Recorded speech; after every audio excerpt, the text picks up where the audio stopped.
বহরমপুর শহরেই 4-স্টার deluxe premium hotel with luxury and comfort golden retreat. এখানেই জেলার একমাত্র ডিস্কোথেক, আছে রেস্টুরেন্ট, লাউঞ্জ বার, অত্যাধুনিক gym, spa, swimming pool, club মেম্বারশিপের সুযোগ। বহরমপুর শিল্প তালুকে গোল্ডেন রিট্রিট। জলঙ্গিতে প্রচারে গিয়ে বিক্ষোভের মুখে বিজেপি প্রার্থী গৌরীশঙ্কর ঘোষ। এই ঘটনায় তৃণমূলের দিকেই অভিযোগ বিজেপি প্রার্থীর। এই ঘটনায় শুরু হয়েছে রাজনৈতিক চাপানুতর। শনিবার সকালে জলঙ্গিতে প্রচারে যান গৌরীশঙ্কর ঘোষ। কালী মন্দির সংলগ্ন এলাকায় প্রচার চলাকালীন তাকে ঘিরে বিক্ষোভ দেখাতে থাকেন বেশ কয়েকজন। কালো পতাকা হাতে চলে গো ব্যাক স্লোগান। তাদের হাতে কোনো দলের পতাকা না থাকলেও বিজেপি প্রার্থীর অভিযোগ, বিক্ষোভকারীরা তৃণমূলের লোকজন। কে কি বলল, কে গো ব্যাক বলল, কে কালো পতাকা দেখালো, তাদের ব্যক্তিগত বিষয়। ওরা তৃণমূলের দুষ্কৃতী, ওদের এটাই লক্ষ্য, এটাই তাদের কাজ। কারণ ওই ক্যাম্পেনিং শেষ করে যখন বেরিয়ে আসছি তখন ওরা আমাদেরকে গো ব্যাক স্লোগান দিয়েছে এবং আমাদের দুজন সমর্থককে একজনের একটা গাড়িতে ভাঙচুর করেছে, একজনকে চড়থাপ্পড় মেরেছে। এই বিষয়ে আমরা প্রশাসনের কাছে গিয়েছি, প্রশাসনের কাছে আমরা অভিযোগ জানিয়েছি। আগামী দিন জলঙ্গি বিধানসভায় যেন সুষ্ঠুভাবে নির্বাচন হয় তার ব্যবস্থা নিতে নির্বাচন কমিশনের কাছেও আমরা আবেদন জানাবো।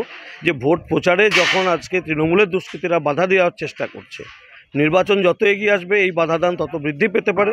তাই এখানে আগে থেকেই কেন্দ্রীয় বাহিনী নামিয়ে যারা ক্রিমিনাল, যারা অ্যান্টি সোশ্যাল, যারা ভোট প্রক্রিয়া বানচাল করতে চায়, যারা শান্তি বিনষ্ট করতে চায়, তাদের বিরুদ্ধে যেন ব্যবস্থা না হয় তার জন্য আবেদন আমরা করি। বিজেপি প্রার্থীর অভিযোগ মানতে নারাজ তৃণমূল নেতৃত্বের দাবি, ওই এলাকার মানুষ কেন্দ্রীয় প্রকল্পের কোনো সুযোগ পায়নি, তাই কেন্দ্রীয় দলের নেতাকে পেয়ে বিক্ষোভ দেখিয়েছেন। ভাই, তোমরা বলো যে তোমাদের যে কোনো উন্নয়নের কাজ, পরিষেবার কাজ ওই জলঙ্গির মানুষগুলো পেয়েছে।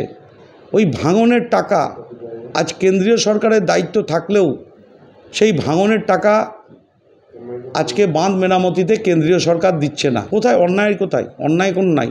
আমাদের ন্যায্য অধিকার, ন্যায্য দাবি আমরা যদি না পাই, তা সেখানকার মানুষ কালো পতাকা দেখাবে, বিক্ষোভ দেখাবে, এটাই তো স্বাভাবিক।